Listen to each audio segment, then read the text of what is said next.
როგორ მართოთ უკეთესად მენეჯმენტის თანამედროვე მიღწევებზე დღეს ბათუმის სახელმწიფო უნივერსიტეტში საერთაშორისო კონფერენცია გაიხსნა. 11 ქვეყნის 1000-ზე მეტი დელეგატი ადამიანური რესურსების მართვის და ზოგადად თანამედროვე მენეჯმენტის შესახებ 2 დღის განმავლობაში იმსჯელებენ. მონაწილეთა შეფასებით ჩვენს ქვეყანაში არსებული სოციალურ-ეკონომიკური პრობლემების ნაწილი სწორედ მენეჯმენტში არსებული ხარვეზებით არის გამოწვეული. თანამედროვე მენეჯმენტის თეორია და პრაქტიკა ამ შინაარსის საერთაშორისო კონფერენცია ბათუმში წელს პირველად იმართება.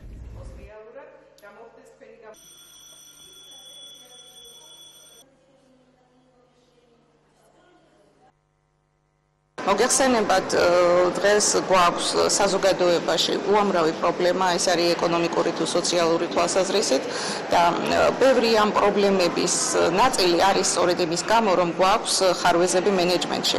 და დღევანდელი ჩვენი კონფერენცია მონაწილეების გამოსვლებიდან გამომდინარე იქნება მცდელობა იმის, რომ გავარკვიოთ ამ პრობლემების არსი და დავსახოთ გზები, როგორ შეიძლება უკეთესად ვმართოთ, იმიტომ რომ მართვაში დაშვებული პრობლემები მერე საზოგადოებაზე ძალიან ცუდად აისახება. ქართულ საგანმანათლებლო სივრცეში უკანასკნელ პერიოდში უამრავი გრძნებად სამთავრობოდან ისე უამრავი კონფერენცია ტარდება, რომელიც მიძღვნილია ეკონომიკისა და ბიზნესის აქტუალურ პრობლემებს და უშუალოდ მენეჯმენტზე, უშუალოდ კონკრეტულად მმართველობით პროცესებზე და მმართველობით ურთიერთობებზე, როგორც ესეთი საერთაშორისო მასშტაბის, ამ დონის მასშტაბის კონფერენცია ნამდვილად არ ჩატარებულა.